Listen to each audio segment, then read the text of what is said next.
Next one है आपका electrostatic equilibrium.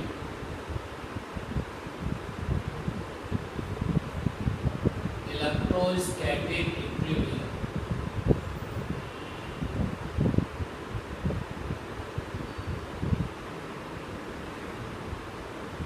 तो इस हेडिंग में क्या है, कोई कंडक्टर किसी इलेक्ट्रिक फील्ड में रखा जाए, कोई कंडक्टर किसी इलेक्ट्रिक फील्ड में रखा जाए तो 10⁻⁻16 सेकेंड में वो उस बाहर वाली फील्ड को न्यूट्रलाइज कर देता है, केवल 10⁻⁻16 सेकेंड में। जैसे बाहर वाली फील्ड की ताकत है 200 न्यूटन पर कूलम, उसमें हमने कंडक्टर को डाला, 10⁻⁻16 सेकेंड में कंडक्टर अपने अंदर 200 न्यूटन पर कूलम की फील्ड बना देगा, जो कि बाहर वाली फील्ड को खत्म कर देगी। इसीलिए कंडक्टर के अंदर इलेक्ट्रिक फील्ड नहीं होती। इस हेडिंग में हम यही सीखेंगे कि ऐसा क्यों होता है और कंडक्टर में जो आपका इसका इलेक्ट्रिक फील्ड न्यूट्रलाइज करने का जो वे है, जो प्रोसेस है, वो कैसे काम करता है। तो सबसे पहला जो चैलेंज है आपके लिए वो ये कि जो कंडक्टर्स होते हैं, कंडक्टर्स हैविंग 10⁻28, कहीं लिखा है 10⁻29 फ्री इलेक्ट्रॉन्स पर मीटर क्यूब। ये इतना बड़ा नंबर है कि केवल आप सोच सकते हो, इमेजिन कर सकते हो। जो यूनिवर्स का साइज है वो 10⁻25 है, जो आपकी यूनिवर्स का साइज है वो 25 है, 10⁻25। और ये देखो 28, 29, यानी कि एक तरीके से ऐसे सपोज कर लो कि अनगिनत इसके अंदर फ्री इलेक्ट्रॉन्स। तो जब किसी कंडक्टर को एक्सटर्नल फील्ड में रखा जाता है तो क्या होता है, देखते हैं। एक्सटर्नल फील्ड कौन बनाएगा, चलो किसी चार्ज को जिम्मेदारी दो, पॉइंट चार्ज को जिम्मेदारी दो। तो ये जो पॉइंट चार्ज है ये अपनी फुल कैपेसिटी के साथ इलेक्ट्रिक फील्ड दे रहा है, बना रहा है।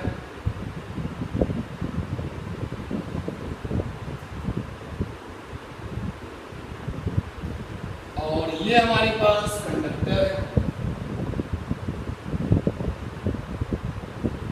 ये रेगुलर सा शेप हमने लिया है, स्पेसिफिक नहीं लिया। इसके अंदर फ्री इलेक्ट्रॉन्स भरे पड़े हैं, फ्री इलेक्ट्रॉन है वो इतने ज्यादा है, बस यही कहना सफिशिएंट होगा, अनगिनत। ये फ्री इलेक्ट्रॉन भरे पड़े, आपने इसको पिक किया और इलेक्ट्रिक फील्ड में रख दिया। आपने इसको पिक किया और इलेक्ट्रिक फील्ड में रख दिया। तो क्या होगा, आपका जो ये सोर्स चार्ज है ये पॉजिटिव है, तो जो कंडक्टर के अंदर इलेक्ट्रॉन होंगे वो तो फील्ड के अलोंग चलने लगेंगे, क्योंकि नेगेटिव पे लगने वाला जो फोर्स होता है वो फील्ड से उल्टा होता है। तो जो फ्री इलेक्ट्रॉन है वो यहाँ पर,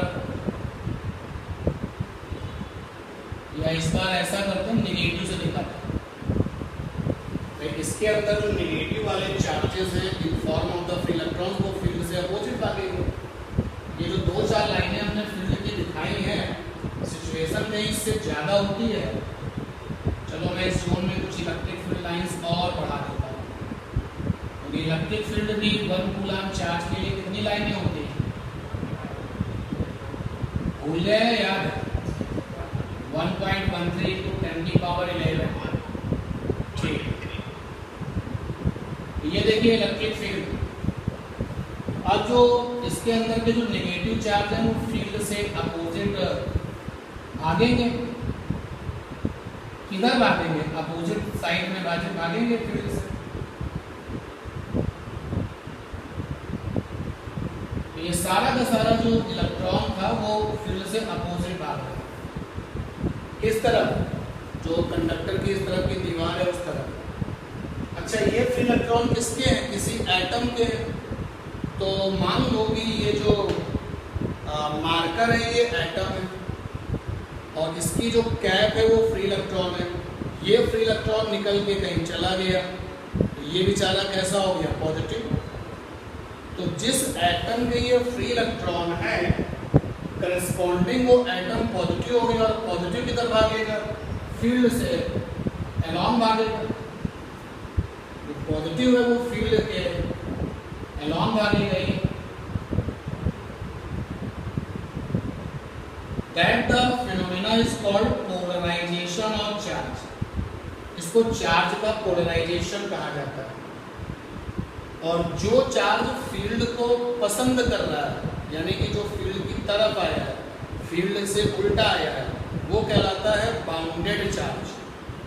और वो चार्ज जिसको फील्ड ने रिपल कर दिया, देखो ना, इस वाली फील्ड ने पॉजिटिव वालों को रिपल किया है और निगेटिव वालों को बुलाया है।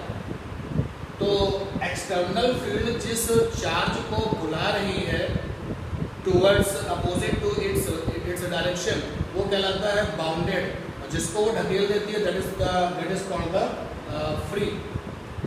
इसका एक सिचुएशन और भी हो सकता था, अगर हम ये सोर्स चार्ज नेगेटिव ले लेते हैं। कहाँ पे सेट करें इस डायग्राम को? चलो यहाँ सेट करें।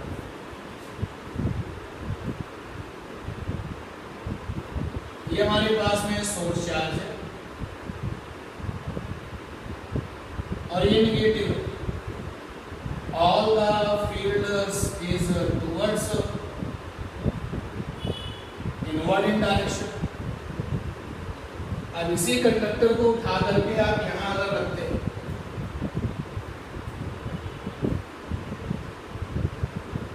तो नेगेटिव चार्ज तो फील्ड से उल्टा भागता है। अब नेगेटिव चार्ज यहां रहता है और पॉजिटिव चार्ज फील्ड के साथ भागता है। पॉजिटिव चार्ज यहां रहता है। ये मत सोचना कि नेगेटिव ही बाउंडेड होता है। सिंपल रूल ये है कि जिस चार्ज को एक्सटर्नल फील्ड ने बुलाया है अपने पास, या ऐसा कह सकते हो कि जो चार्ज एक्सटर्नल फील्ड से रिपल किया गया है वो फ्री है और जो अट्रैक्ट किया गया है वो कौन सा है? बाउंडेड। जैसे आप देखो, ये पॉजिटिव वाला फील्ड ने अट्रैक्ट किया है, पॉजिटिव वाला हो गया बाउंडेड, और निगेटिव वाले को रिपल किया गया तो निगेटिव वाला क्या हो गया? फ्री। सिमिलरली यहाँ पर निगेटिव वाला कैसा है? बाउंडेड, और पॉजिटिव वाला कैसा है? Free. And the phenomena is called the polarization of charge. अब पोलराइजेशन ऑफ चार्ज से अगर आप देखो तो मैं इस कंडक्टर को अलग निकाल लेता हूँ क्योंकि डायग्राम थोड़ा सा और क्लियर हो। तो जब ये फील्ड में रखा हुआ कंडक्टर है, जरा इसकी सिचुएशन देखो, यहाँ नेगेटिव, यहाँ पॉजिटिव, यहाँ नेगेटिव, यहाँ पॉजिटिव, यहाँ नेगेटिव, यहाँ पॉजिटिव। इस वाले केस में यहाँ नेगेटिव, यहाँ पॉजिटिव, यहाँ नेगेटिव, यहाँ पॉजिटिव। लीजिए अंदर एक फील्ड बन गई। इलेक्ट्रिक फील्ड हमेशा प्लस से माइनस की तरफ होती है, या आप ये जानते हैं कि इलेक्ट्रिक फील्ड हमेशा हाई से लो की तरफ चलती है, हाई पोटेंशियल से लो पोटेंशियल। तो ये प्लस वाले हाई है, माइनस वाले लो। ये जो अंदर वाली फील्ड है ई इन, और जो ये बाहर वाली फील्ड है, देखो अंदर वाली फील्ड बाहर वाली फील्ड से लड़ रही है। सिमिलरली यहाँ ये प्लस ये माइनस, ये प्लस ये माइनस, ये प्लस ये माइनस, ये प्लस ये माइनस, ये प्लस ये माइनस। अंदर वाली जो फील्ड है ई इन, वो बाहर वाली फील्ड से लड़ रही है। इस वाले केस में बाहर वाली फील्ड ये है, अंदर वाली फील्ड ये। इस वाले केस में बाहर वाली फील्ड ये, अंदर वाली फील्ड ये। और केवल 10⁻⁻16 सेकंड लगते हैं इस सारा का सारा जो है टारगेट अचीव करने पर। फटाफट इलेक्ट्रॉन पोलराइज होते हैं और 10⁻⁻16 सेकंड के समय में ही ये बाहर वाली फील्ड को काउंटर बैलेंस कर देते हैं। अगर बाहर वाली फील्ड आपकी 200 है, अंदर वाली फील्ड भी टोटल 200 है, रिजल्ट 0 हो गया। अच्छा, अगर तुमने बाहर वाली फील्ड की ताकत बढ़ा दी तो यहाँ आर्मी की कोई कमी थोड़ी ना। ये आर्मी नंबर देखो 10⁻28 पर मीटर क्यूब। अगर आप बाहर वाली फील्ड की ताकत बढ़ाते जाते हैं तो जो नए नए फ्री इलेक्ट्रॉन्स, भाई अभी थोड़ी सारे फ्री इलेक्ट्रॉन इंगेज नहीं हुए हैं, जैसे तुमने बाहर वाली फील्ड को पढ़ाया, तो जो अभी और फ्री इलेक्ट्रॉन है वो अपना जो है मोर्चा संभालेंगे आगे। तो हमेशा ये होता रहता है कि 10⁻⁻16 सेकेंड में अंदर वाली फील्ड, कंडक्टर के जो अंदर वाली फील्ड होती है वो बाहर वाली फील्ड को काउंटर बैलेंस कर देती है। तो काउंटर बैलेंस कर देती है, इसका मतलब कि कंडक्टर पर जो नेट इलेक्ट्रिक फील्ड है वो 0 होती है, and that is called the electrostatic equilibrium. तो जो हेडिंग इलेक्ट्रोस्टैटिक इक्विलिब्रियम है उसमें ये तो एक्सप्लेनेशन था। अब इस एक्सप्लेनेशन को लिखा कैसे जाए, आप हेडिंग डालिए और पहला पॉइंट लिखिए, हेडिंग और फर्स्ट पॉइंट। अभी कोई डायग्राम नहीं, हेडिंग और फर्स्ट पॉइंट। सेकंड नंबर पर आइए, सुन लीजिए सेकंड नंबर पे हम क्या लिख रहे हैं, पहले सुन लीजिए। हम ये लिख रहे हैं कि जब किसी कंडक्टर को एक्सटर्नल वाली फील्ड में रखा जाता है तो एक्सटर्नल वाली फील्ड की वजह से कंडक्टर के अंदर जो फ्री इलेक्ट्रॉन्स हैं वो पोलराइज्ड हो जाते हैं। पोलराइज मतलब इकट्ठा होता है, और इस पोलराइजेशन की वजह से कंडक्टर की दीवारों पर दो तरीके के चार्ज हमको दिखते हैं, one is positive, other is negative. और पोलराइज चार्ज जो है वो दो तरीके का होता है, बाउंडेड वाला पोलराइज चार्ज और फ्री वाला पोलराइज चार्ज। जो चार्ज एक्सटर्नल फील्ड ने अट्रैक्ट किया है that is called the bounded charge, जो चार्ज उसने रिपल किया that is called the free charge. इस पोलराइजेशन ऑफ चार्ज की वजह से, अब अगले पॉइंट में जब जाएंगे, इस पोलराइजेशन ऑफ चार्ज की वजह से कंडक्टर के अंदर एक इलेक्ट्रिक फील्ड डेवलप हो जाती है जो कि 10⁻⁻16 सेकेंड में बाहर वाली फील्ड के साथ वैल्यू में बराबर, डायरेक्शन में अपोजिट होती है। फाइनली जो नेट इलेक्ट्रिक फील्ड है वो 0, that is called the electrostatic equilibrium. तो सेकंड नंबर पॉइंट में लिखें, when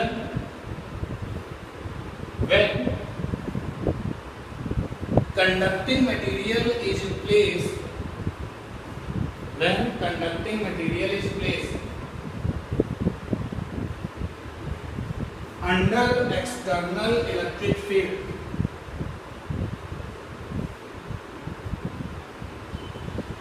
under external electric field, then polarization of charge, ये अंडरलाइन करना है इस बात को, then polarization of charge take place, polarization of charge take place due to free electrons, ये पूरी बात अंडरलाइन करना, then polarization of charge take place due to free electrons. अरे बताओ यार ये सब कुछ क्यों हुआ है, क्योंकि फ्री इलेक्ट्रॉन थे। तो polarization of charge take place due to free electrons, full stop. Polarization of charge, polarization of charge divided into two parts, one is bounded charge, one is bounded polarized charge, one is bounded polarized charge, one is bounded polarized charge, and other is free polarized charge, and other is free polarized charge, and other is free polarized charge.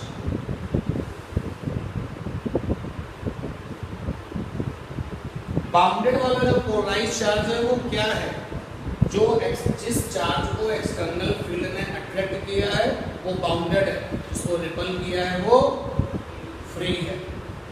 चलो लिखो next point, bounded polarize charge is such charge, bounded polarize charge is such charge, bounded polarized charge is such charge which is attracted by external electric field, which is attracted by external electric field, which is attracted by external electric field, and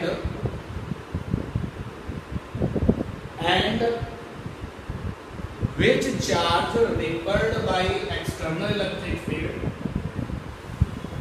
and which charge repelled by external electric field, comma लगा दीजिए, is called free charge, is called free polarized charge, is called free polarized charge, is called free polarized charge. Next point पर आइए, क्या लिखने वाले हैं next point पर, सुन लीजिए। इस पोलराइजेशन की वजह से कंडक्टर के अंदर एक तरफ जो है पॉजिटिव हो गया, दूसरा तरफ नेगेटिव हो गया, और पॉजिटिव और नेगेटिव के बीच में इलेक्ट्रिक फील्ड मेंटेन होती है, प्लस से माइनस की हो। लिखेंगे due to polarization of charge, due to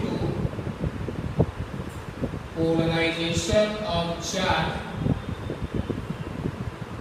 electric field take place inside the conductor.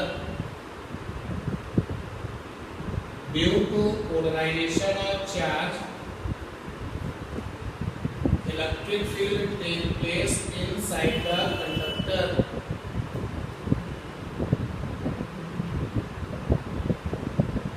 Inside the conductor, which is opposite to external electric field, which is opposite to external electric field.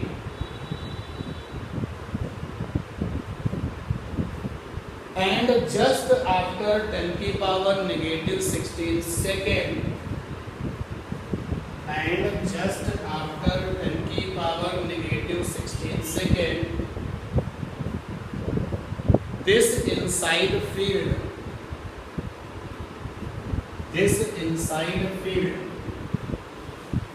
cancelled outside bracket में external field, cancelled outside bracket में external field, therefore net electric field inside the conductor, therefore net electric field inside the conductor becomes zero,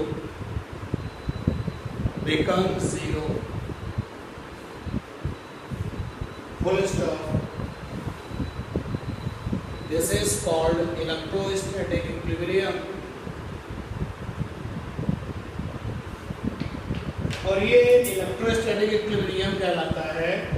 बाहर वाली field की ताकत आप बढ़ाते जाते हैं तो कंडक्टर के पास इलेक्ट्रॉनों की जो फौज है वो अनगिनत है। जैसे तुमने बाहर वाली इलेक्ट्रिक फील्ड बढ़ाई तो फ्री इलेक्ट्रॉन ने कहा कि चलो अब हम लोग भी पोलराइजेशन में शामिल हो जाते हैं, फिर तुमने और बढ़ाई तो फिर से वो शामिल हो गए। तुम जितनी फील्ड बढ़ाना चाहो ये लोग काउंटर बैलेंस कर लेते हैं, हमेशा इक्विलिब्रियम होता है।